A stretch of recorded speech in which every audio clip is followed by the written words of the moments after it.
ചേട്ടനും കൂട്ടുകാരും കൂടി നീണ്ട നേരത്തെ പരിശ്രമത്തിനൊടുവിൽ കരക്കി കയറ്റിയ മീനാണ് ഇത്. കിട്ടിയ മീനെ മൂന്നായി മുറിച്ച് അതിലൊരു ഭാഗം ഇങ്ങു കൊണ്ടുവന്നു.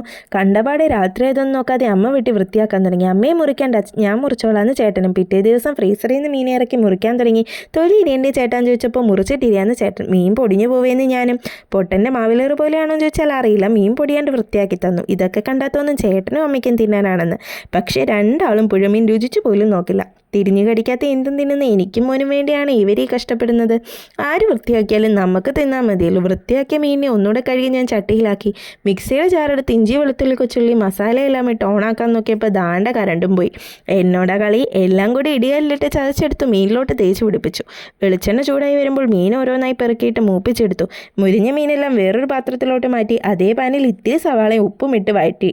സവാള വഴണ്ടു വന്നപ്പോൾ തക്കാളി കൂടി ഇട്ട് നന്നായി വഴറ്റിയെടുത്തു. മീൻ വറുത്ത പാനായതുകൊണ്ട് തന്നെ ആവശ്യത്തിന് മസാല അതിലുണ്ടായിരുന്നു. പ്രത്യേകിച്ച് മസാലയൊന്നും ചേർത്തില്ല. കഴുകി വൃത്തിയാക്കിയ വാഴയിലേക്ക് വഴറ്റിയ മസാലയും ഇട്ട് കൊടുത്തു.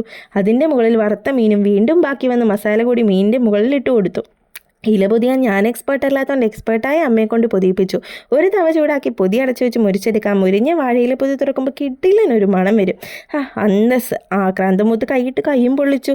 മസാലയിൽ മുങ്ങി മുരിഞ്ഞ് മീനിൻ്റെ ഒരു കഷ്ണം അടർത്തി കണ്ണമ്മോന് കൊടുത്തപ്പോൾ അവൻ്റെ സ്ഥിരം ഡയലോഗ്.